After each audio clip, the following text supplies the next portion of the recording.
Entonces, el tema de hoy es el acto médico. Es otro de los temas que vamos a hablar en este tercer corte, marcados a lo que estamos relacionados con nuestro ejercicio como profesional y el de ustedes como futuros profesionales y de la relación médico-paciente. Tema que van a ustedes a exponer en el próximo trabajo, donde hablarán de los tipos de relaciones médico-paciente por edades, en los cuales ustedes van a evidenciar que no es lo mismo atender o empatizar con un niño o con un adulto o las diferentes etapas, edades o grupos a los que ustedes estén en contacto. Entonces, el acto médico no se puede olvidar que es la esencia como tal de nuestra profesión como tal médica.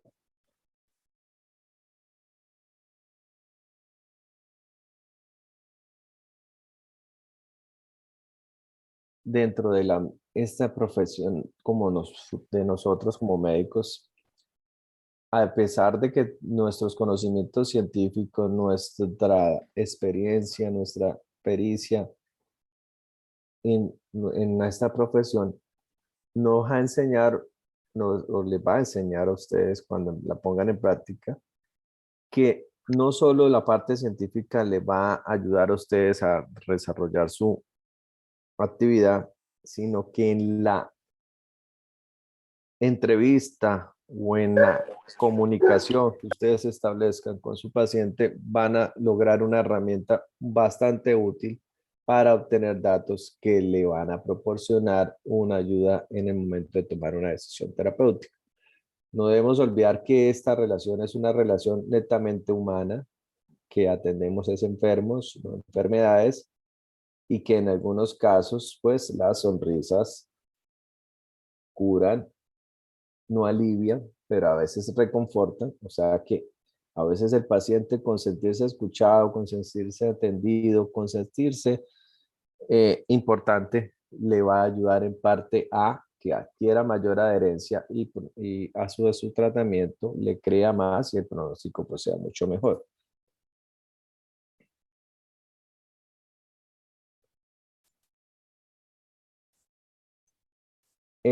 Históricamente pues se habla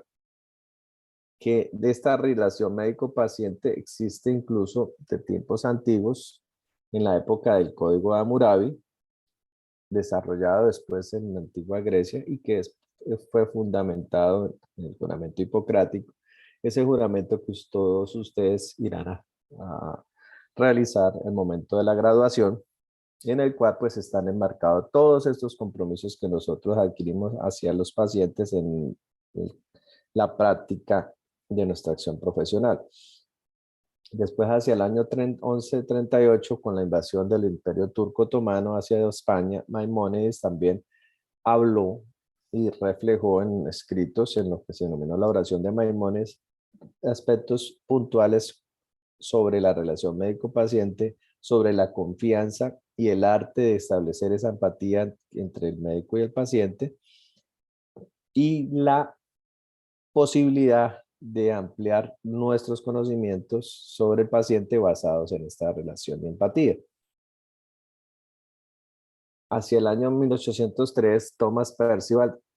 crea el primer tratado de ética médica, que va a su vez inspirar a la creación del primer código de ética médica,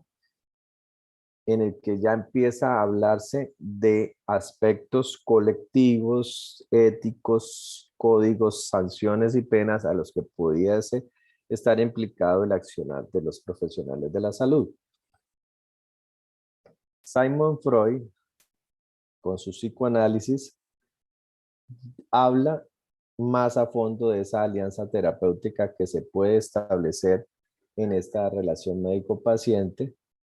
y del cómo el acercamiento del paciente nos puede ayudar a entender más los actos mentales o ciertos aspectos subjetivos del paciente, y esta percepción puede hacer que sea un conocimiento más holístico y basado en la comunicación, la escucha y la palabra pueden convertirse en herramientas terapéuticas, ¿no? Algo que enmarca una realidad que ustedes se van a ver enfrentar al momento que entablen una comunicación con cualquiera de sus pacientes. Hacia el año 1973 también se crea lo que es la denominada Declaración de los Derechos del Paciente, en la cual se da un total reconocimiento al derecho de autonomía que tienen los pacientes a decidir sobre, después de haber recibido una información correcta, sobre lo que es o no lo mejor para ellos de forma autónoma y libre. Otros hechos que marcan este paso y esta transición de la relación médico-paciente desde sus orígenes hacia la actualidad es la Declaración de los Derechos Humanos, el consentimiento informado, la Carta de los Derechos del Paciente, la Ley General de Sanidad en España, el informe Lalón, todos estos hechos, declaraciones o escritos que enmarcan todo lo referente a la relación médico-paciente actual.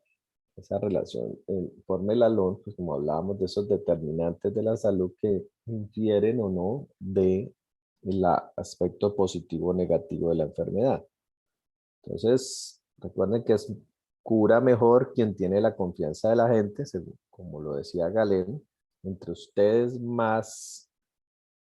se ganen la confianza, la empatía de sus pacientes, pues obviamente van a tener esa herramienta útil en la entrevista para recopilar los datos que le permitan hacer un correcto hipótesis sobre el mismo.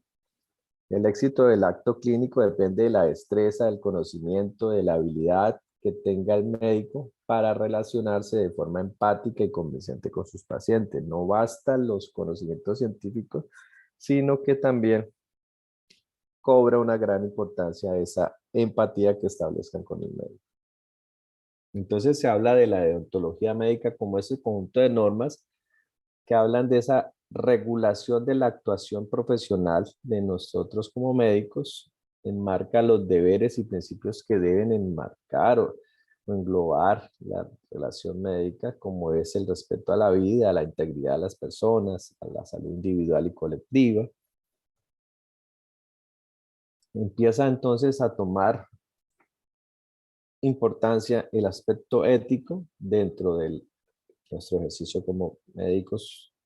y se habla entonces de la ética médica como aquella disciplina que supone el estudio de esos actos que realizamos nosotros como médicos desde el punto de vista moral y los va a calificar como buenos o malos o como bien hechos o no o mal hechos,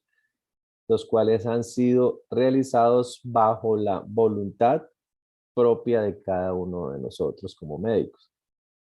Se habla en la ética médica de actos realizados de forma individual o ética médica individual o cuando tiene implicaciones a nivel colectivo de la sociedad y es lo que se denomina la ética médica social.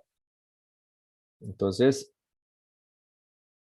existen unos principios bioéticos que marcan el accionar del profesional y son el principio de la justicia, de la beneficencia, de la no maleficencia y de la autonomía. Entonces, tres son los principios que fundamentan estas leyes morales: la autonomía del paciente, la beneficencia, a no causar daño, a realizar lo que debemos hacer, y el principio de la justicia, enmarcado también en el derecho y el acceso hacia todos por igual. Entonces, en la autonomía más que todo está relacionado a ese derecho propio que tiene cada paciente y que debe ser respetado por el médico y que no debe pasar por encima del mismo, de la beneficencia, no causar daño, hacer correcto lo que le cause mejor bien o beneficio para nuestro paciente. Y el principio de la justicia, más que todo enmarcada en esa obligación moral de facilitar o proveer acceso igualitario de los servicios de salud a todos por igual. Entonces, al hablar de acto médico, siempre vamos a hablar de todo ese conjunto de acciones, de intervenciones realizadas por el profesional encaminados a la atención de nuestros pacientes. Desde antes de Hipócrates siempre se ha hablado que esta relación médico-paciente es en esencia lo que marca y orienta la dinámica de la relación médico-paciente hacia esa prestación de ayuda a una persona que lo solicita, como es el médico.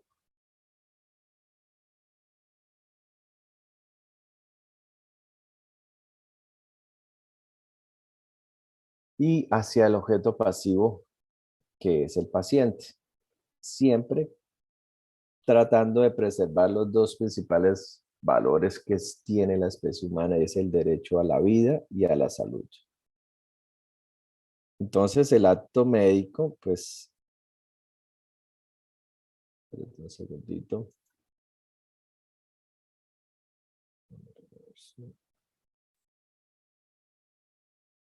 Entonces el acto médico, pues, es una forma especial de relación que existe entre personas, generalmente una que solicita la ayuda y otra que demanda servicios, que es el enfermo, y otra que se supone que tiene los conocimientos científicos para proveer dicha atención y ayuda o alivio para poder intentar promover la salud, curar al paciente, prevenir enfermedades o rehabilitar al paciente.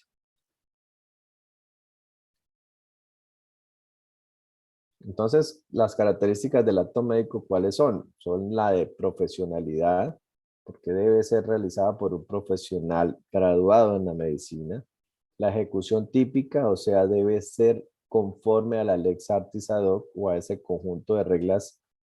y criterios que marcan los principios éticos de la práctica médica.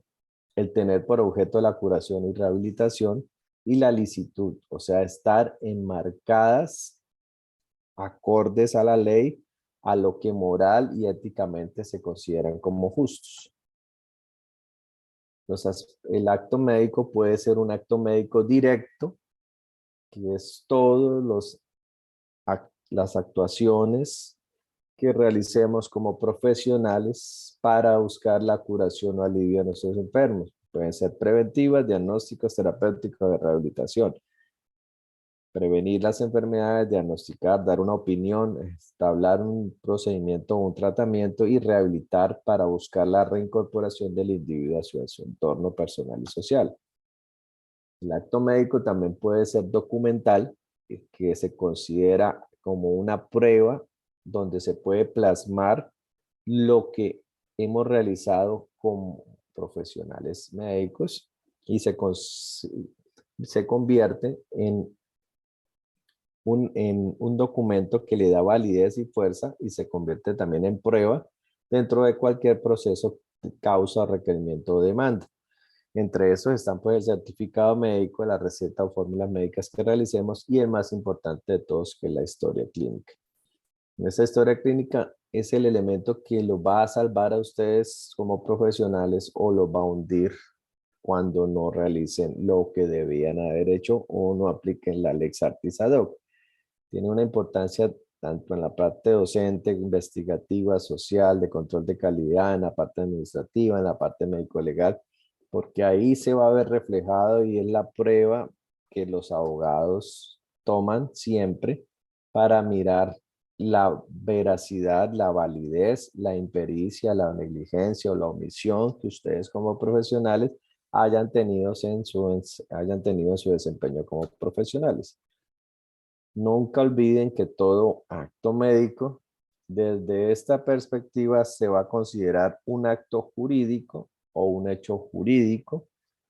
O sea que todo acto médico que ustedes realicen a futuro como futuros profesionales va a tener implicaciones, consecuencias en el ámbito del derecho. Entonces, todo esto lo que busca es que el ejercicio de la medicina, el profesional lo entienda que está regulado y que tiene implicaciones ante la ley. El médico, pues, obviamente tiene que preservar ciertos derechos que tienen los pacientes, defenderlos, recuperarlos, como es el derecho a la vida, la preservación de la vida, de la salud, de las buenas condiciones físicas, mentales y de la integración corporal. Cuando hablamos de la lex artis ad hoc, lo que hacemos es hablar de esa ley del arte que se refiere, ¿no?, a la tarea ejecutada por un profesional cualquiera, no, en este caso de la medicina, si es o no correcta, si su tarea se ajusta o no a lo que tenía que hacerse, y si esa actuación corresponde con la de un buen profesional, un buen técnico, un buen artesano o un buen médico. Es un criterio para valorar el acto médico ejecutado por el profesional de la medicina y para mirar qué tan eficiente, eficaz y qué posible responsabilidad de su actuar como médico tuvo su intervención o su acto médico ejecutado. Entonces, al hablar del acto médico, hablamos también indiscutiblemente de la ética desde esa perspectiva del saber, la regulación de los actos libres que el hombre toma, de la perfección del hombre como medio para buscarlo. Y en la parte de la medicina, pues es esa disciplina que se va a ocupar del estudio de los actos médicos desde un punto de vista moral y los va a calificar como buenos o como malos, pero siempre sin olvidar que son actos realizados bajo voluntad y conciencia del profesional. La ética médica siempre orienta la conducta de los médicos hacia el bien y busca lo correcto, lo ideal y la excelencia. Entonces, al hablar del acto médico, siempre va a referirse a todo lo que el profesional realiza y desempeña frente a un paciente, pues, lo que se denomina ética médica individual o ante la sociedad, ética médica social. Entonces hablamos de posibles errores o causas médicas de errores, como es la mala praxis. Cuando hablamos de mala praxis o malpraxis, hablamos de la omisión que tiene el médico de prestar apropiadamente los servicios a los que está obligado a realizarlo como profesional, omitir, y que esa omisión da como resultado un perjuicio o un daño hecho a causa de su relación como profesional. Entonces, la mala praxis es cuando usted omite realizar o deja de realizar algo que se supone que usted como profesional debía haber realizado, que tenía el conocimiento para lo mismo, pero no lo realizó. Ejemplo de mala praxis está el, defectos en el examen de un paciente, cuando hacemos un examen no bien realizado, cuando tenemos errores de apreciación en el diagnóstico y tratamiento, cuando causamos un daño por uso indebido de objetos instrumental médico o de medicamentos inapropiados, cuando omitimos pautas esenciales para diagnosticar una enfermedad, cuando tenemos falta de control sobre nuestros subalternos que pueden llegar a ocasionar algún daño sobre el paciente. Hablamos de tipos de responsabilidades médicas civiles y penales. La civil, pues obviamente lleva la obligación de reparar económicamente los daños que sean causados por nuestra actividad profesional. Va a afectar obviamente nuestro pecunio económico. La parte penal, que es la que lleva a sanciones o penas de tipo prisión, reclusión, multas, inhabilidades secundarias a el ejercicio de nuestra profesión. Otro tipo de forma de culpa médica es la impericia, en la cual se habla de esa falta de habilidad, de conocimiento, de experiencia para realizar cierto tipo de aspectos relacionados con el ejercicio de la medicina. Hablamos entonces de impericias en la parte terapéutica cuando se hacen afectaciones por una adecuada que requieren una habilidad o un conocimiento como tal y lleva un daño en paciente o en la cirugía cuando se producen daños ocasionados por procedimientos quirúrgicos que son realizados por profesionales que no tenían el conocimiento o la pericia para realizarlo. Ejemplo claro de todos estos profesionales médicos que se meten en problemas al realizar estos procedimientos estéticos sin tener esa pericia o esa habilidad que le da el conocimiento y el estudio en la cirugía plástica.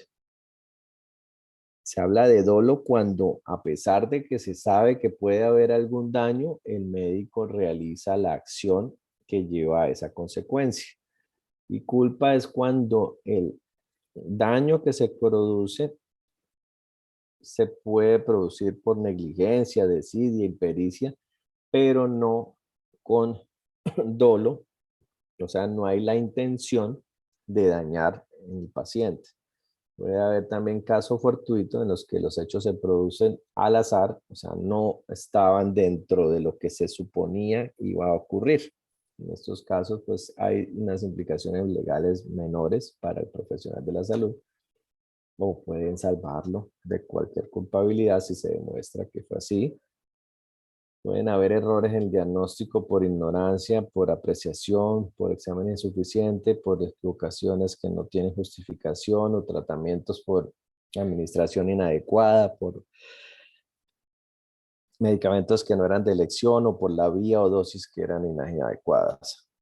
Se habla de imprudencia cuando por ligereza, rapidez o falta de precaución o de templanza o de moderación se puede llegar a producir un daño o puede llegar a implicar una conducta peligrosa en el paciente, como es el transfundir sangre sin hacer un grupo sanguíneo previo, puede ocasionar incompatibilidad en el paciente o que tenga enfermedades de transmisión sexual o enfermedades autoinmunes o de tipo SIDA, VIH, dejar instrumental en la cavidad abdominal. También puede haber otro tipo de culpa como es la negligencia, en la cual se produce porque hay una omisión o falta de aplicación o diligencia en lo que debe usted como profesional realizar en el ejercicio de la medicina. O sea, hacer menos o dejar de hacer o hacer lo que no se debe. Entonces, la mala praxis es no tener los conocimientos, la imprudencia, la impericia es no hacer lo que usted, la praxis es no hacer lo que usted debía haber hecho y sabía que tenía que hacer. La impericia es no tener los conocimientos, la imprudencia es actuar con ligereza y la negligencia es dejar de hacer lo que usted debía saber que tenía que hacer. La negligencia y la imprudencia casi siempre van de la mano, como por ejemplo, en el caso de indicar una pericilira sin hacerle una prueba, pues obviamente al no hacerle la prueba es algo negligente porque usted debe haberlo, eso hace parte de su opcional, pero al ordenarlo también es imprudente al con ligereza ordenarla sin haber hecho esas pruebas o dejar instrumental y no sacarlo, pues está incluyendo la negligencia e imprudencia, hacer un legrado sin vigilar de pronto el estado o la hemoglobina de un paciente, usted pues está incluyendo en ambas fallas o culpas médicas. Y la iatrogenia es el daño que se produce en el cuerpo o en la salud del paciente causado por el médico a través de su accionar profesional, conductas, medios diagnósticos terapéuticos quirúrgicos, con un resultado indeseado, pero que se considera no es imputable jurídicamente. O sea, la iatrogenia que produce ese resultado nocivo no deriva o no es hecho bajo la voluntad del médico o culpa del médico en la producción del daño, ¿no? Sino se considera como un hecho imprevisto. Ejemplo, pues son daños ocasionados por medicamentos que en teoría se consideraban o en eh, la literatura médica se consideraba inofensiva, úlceras ocasionadas por corticoides, por lo menos en pacientes autoinmunes o con enfermedades reumáticas en las que el médico la ordena, pero sin la intención o dolo de que se vaya a producir un daño en el paciente. En casos de incompetencias cervicales, cuando el ginecólogo practica cauterización o LEDs, en casos de displasias cervicales, que obviamente al realizarlo no se busca que haya esa incompetencia y que haya a tener problemas a futuro para la gestación. Entonces, la relación médico-paciente no se debe olvidar que es una relación diferente, distinta, en la cual están interactuando dos seres humanos, una ayudando y el otro recibiendo ayuda para conservar su bien preciado, que es la salud. Se habla que el paciente tiene derechos, como son el escoger libremente el médico, una comunicación plena y clara con el médico, la confidencialidad en la historia clínica, el respeto por las decisiones en el caso de enfermedades irreversibles,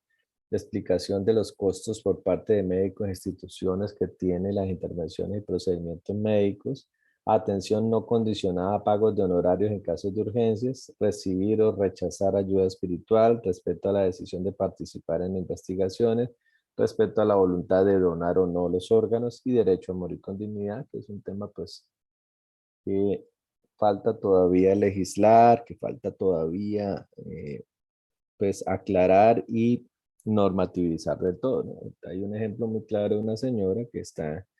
en esa en ese dilema, que tiene la orden que ya está y está en espera de que sea legalizada como tal su derecho a no morir dignamente. Derecho entonces de la libertad de la elección, de la autodeterminación, a recibir la información, al secreto, a que sea tratado con dignidad, con buena calidad. El médico así, a su vez, como el paciente tiene derechos, también tiene el médico derechos, como es el ejercer su profesión una vez cumplida los requisitos legales, recibir un trato digno por parte de pacientes y familiares, no prestar servicio en casos que no sean de urgencia, en casos específicos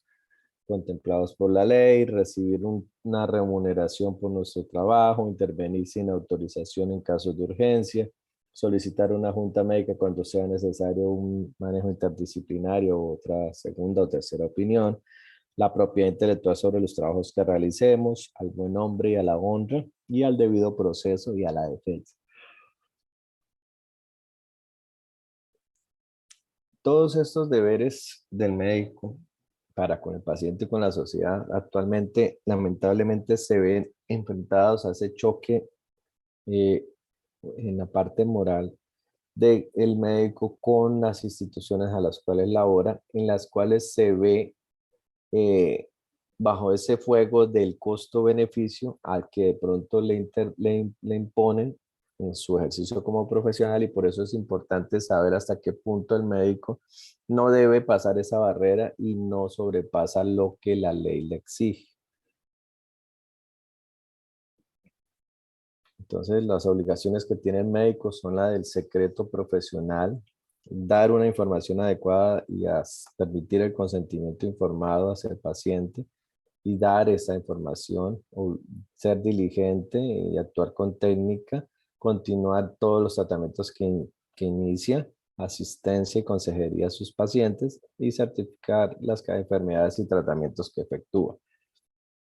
Dentro de esas obligaciones entonces está el secreto profesional, que es esa obligación que todos tenemos ética de no divulgar ni posibilitar que se conozca la información directa o indirecta que obtengamos de nuestra actividad profesional sobre la salud y la vida del paciente y de su familia. Este secreto o esta obligación se extiende incluso a los estudiantes de medicina, personal administrativo, enfermeras y tecnólogos. El secreto profesional, pues entonces es esa obligación que tienen o que tenemos los médicos de no divulgar datos o información que se obtenga de la familia, e incluso va o está obligado o estamos obligados incluso después de la muerte del paciente y no a no divulgarla ni siquiera a sus familiares. Se falta el secreto profesional cuando el médico comparte con su familia lo que supo de su ejercicio médico, cuando el médico comenta casos en reuniones sociales o cuando se lee la historia clínica sin el consentimiento del paciente, cuando estudiantes o profesionales de la salud comentan sobre el paciente en los corredores de los hospitales, El consentimiento informado, que es otra obligación que tiene el médico de darla cada vez que hace un procedimiento a sus pacientes, se basa en esos dos principios de la capacidad técnica del médico, del conocimiento informado del paciente, y pues, esa información completa y detallada que debe dar el profesional de la salud hacia el paciente, y él, basado en sus principios de autonomía y libertad, y después de haber recibido esa información, tiene la capacidad de aceptar o rehusar, o sea, debe consentir o rechazar el procedimiento o la opción terapéutica que le están ofreciendo. Anteriormente, el acto médico pues se basaba en esa relación íntima de confianza que se establecía entre el médico y el paciente, en la que, basado en esa confianza, pues el paciente escogía al médico que consideraba su amigo, su confidente, para darle su bien más preciado, que era la salud. El médico contaba entonces con esa habilidad que pudiese adquirir para acercarse a su paciente, para entrevistarlo, para interrogarlo, para recopilar esos datos que él le pudiese proporcionar, y para, basado en esa confianza que le da al médico, permitirle una completa exploración física para complementar el diagnóstico a seguir. Antes el médico pues era un amigo, era un confidente, era un integrante más de la comunidad, y se decía que llevaba sus conocimientos en ese maletín de 30 centímetros, en el cual toda su experiencia y su pericia la basaba en lo que él había aprendido y en la entrevista y empatía que pudiese establecer con el médico. Lamentablemente, en la actualidad, esto ha cambiado totalmente. Ese médico que iba a las comunidades, ese amigo, ese líder, ahora están masificados en grandes urbes, en grandes edificios, que en algunos casos limitan el acceso hacia los servicios de la salud en aquellos pacientes que no tienen el precio, el costo, para capacidad para pagar por ciertos servicios de salud. La relación médico-paciente pues sigue siendo, por encima de los avances tecnológicos, muy importante para la práctica médica e impredecible en la forma integral del médico, a pesar de que se ha deteriorado por el uso hipertrófico de la tecnología y la masificación en el uso de los mismos. Lamentablemente, en la actualidad lo que se busca es que el desarrollo científico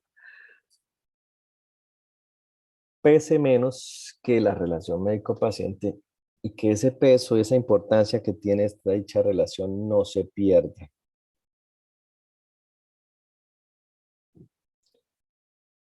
No es ninguna mentira, y es una realidad, pues, que esta relación está totalmente amenazada, se encuentra totalmente en peligro, y surge ese dilema y esas dudas de que si está en peligro o si nos encontramos ante un cambio conceptual en dicha relación. Existen pues problemas relacionados con esa pérdida de la relación médico-paciente. Anteriormente, el médico pues era realmente, establecía vínculos afectivos, era un verdadero líder, tanto para los pacientes y sus familiares, ejercía una verdadera vocación de líder en esa comunidad. Todo esto se ha ido perdiendo a medida que políticas como de aspecto neoliberal hacen que se reduzca pues la salud pública,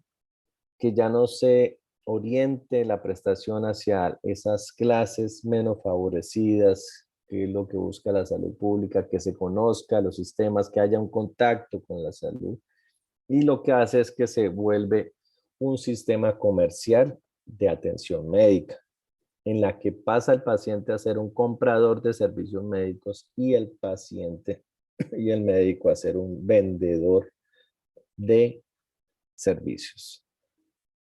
Pasamos incluso de ser benefactores a ser, en algunos casos, enemigos incluso del paciente y de la familia, y a ser que esa relación se deteriore, aumente el temor por parte del médico hacia el paciente en su ejercicio, y eso aumenta los errores médicos, y eso predispone las demandas por parte de los abogados. La parte del desarrollo tecnológico ha interferido indiscutiblemente de forma negativa sobre la relación médico-paciente, sobre el acto médico, distorsionándola y creando la falsa idea de que todos estos recursos masificados tecnológicos y diagnósticos pueden llegar a sustituir al método clínico. Todos estos avances en la tecnología, en la ciencia, en las imágenes, son indiscutiblemente de gran utilidad y gran ayuda en el diagnóstico y tratamiento, pero nunca son ni serán sustitutos del método científico. Eso no se nos debe olvidar nunca. Algunas deficiencias en la aplicación del correcto método clínico, al carecer de tiempo suficiente, llevan a que se deteriore y haya más problemas en la relación médico-paciente y haya una tendencia a usar masivamente e injustificadamente la tecnología cuando no tenemos el tiempo suficiente para una buena entrevista o un buen examen, y todo lo llevamos hacia el método diagnóstico, que en muchos de los casos no son necesarios y aumentan los costos de este sistema de salud que cada día más está en quiebra. Se funde la cultura médica actual y el fin del cuidado del paciente, y no prevalecer el método científico, olvidando la parte humanizadora de esta relación. Y es cuando se crea ese dilema que ha llevado y que ha suscitado incluso a este nuevo planteamiento de hacia el cambio del modelo de atención más humanizada biopsicosocial, que hace que lamentablemente la especialización, los médicos especialistas, conocen más la enfermedad, pero se comprende menos al ser humano. En la actualidad, entonces, el acto médico empieza a depender en gran parte de ese uso masivo de los métodos de pronto más eficaces de diagnóstico y tratamiento, pero lamentablemente hacen ver que la presencia curadora del médico pierde importancia.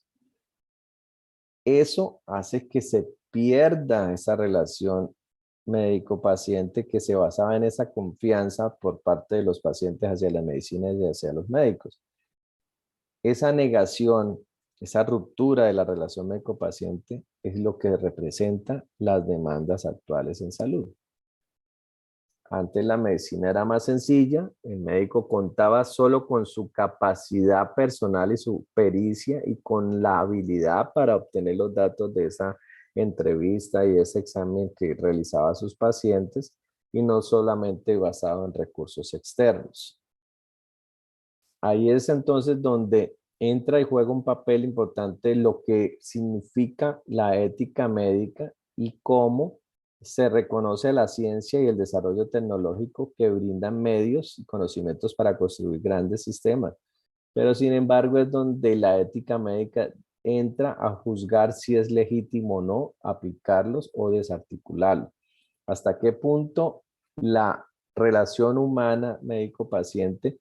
prevalece más que el uso masivo de la tecnología, o si es ético el uso masivo de dichos medios diagnósticos base,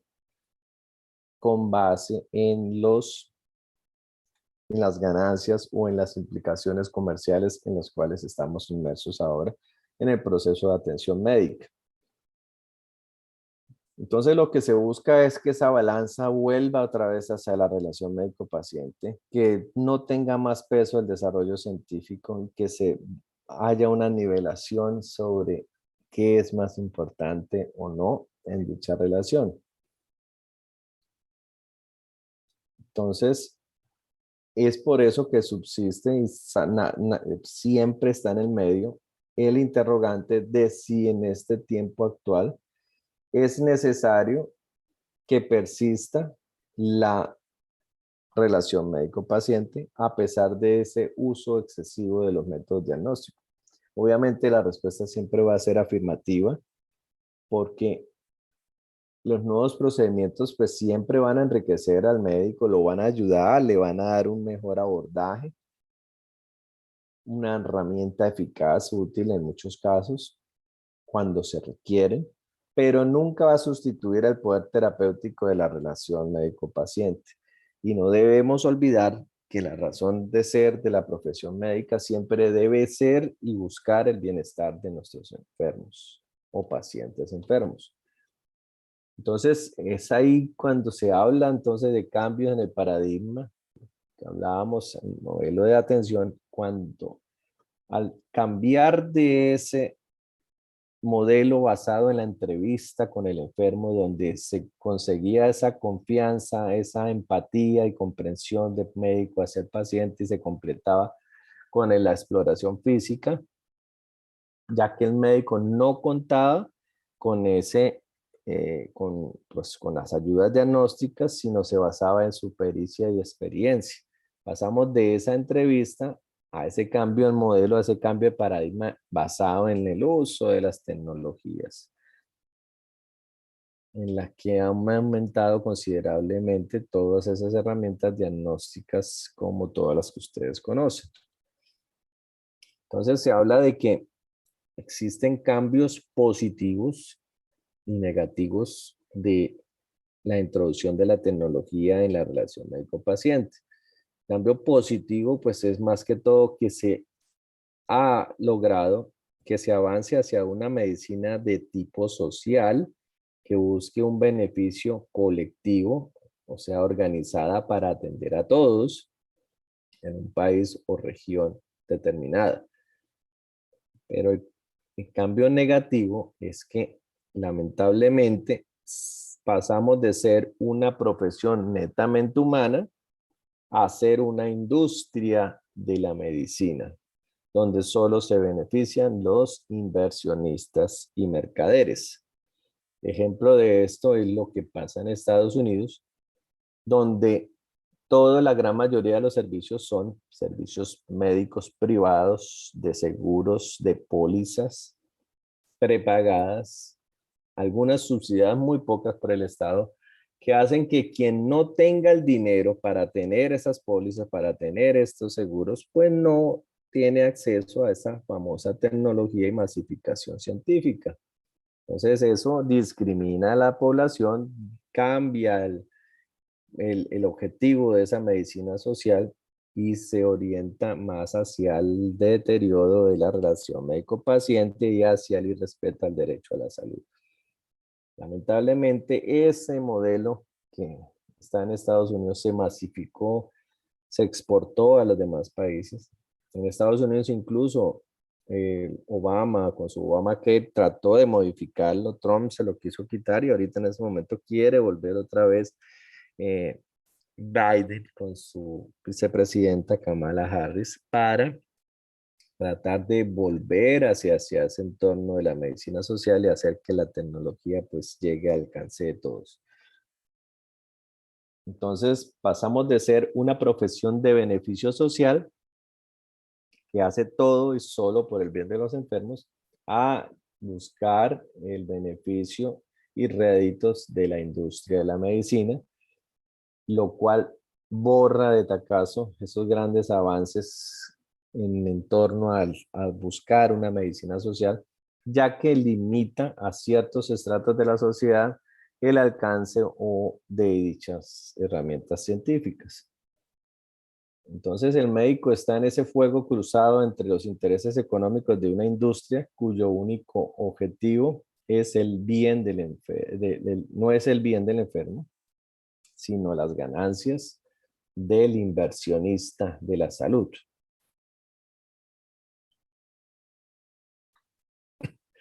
Entonces, en la pérdida de la relación existen factores causales, sobre todo la pérdida de la confianza. Al no estimular la confianza, pues el médico, en algunos casos, el paciente no tiene ni siquiera el derecho a escogerlo, a ir a una cita con el que quiere, sino con el que le toca, con el que le asigna su seguro al que pertenece o la póliza a la que tiene derecho. Algunas citas son para fechas posteriores en las cuales el evento se resolvió, se complicó. Todo esto genera más desconfianza por parte de los enfermos hacia los pacientes. El médico ya no depende de su prestigio, de su capacidad, sino del salario que recibe y debe estar basado o sujeto en algunos casos a lo que le digan sus corporaciones públicas o privadas a las que pertenece. Y en algunos casos esto también aumenta más la desconfianza por parte de los pacientes hacia los enfermos, hacia el médico y hacia el profesional. De la parte del médico existen muchas circunstancias que han afectado la relación médico-paciente, como es que ya dejamos de ser ese líder, ese benefactor, ese personaje respetado, a ser un empleado más de las instituciones públicas o privadas en medio de carencias e incomodidades. El salario muchas veces se vuelve insuficiente, que hace que el médico busque más empleos para poder garantizar un sustento mejor, pero eso va en contravía con la eficacia y eficiencia de su accionar como médico.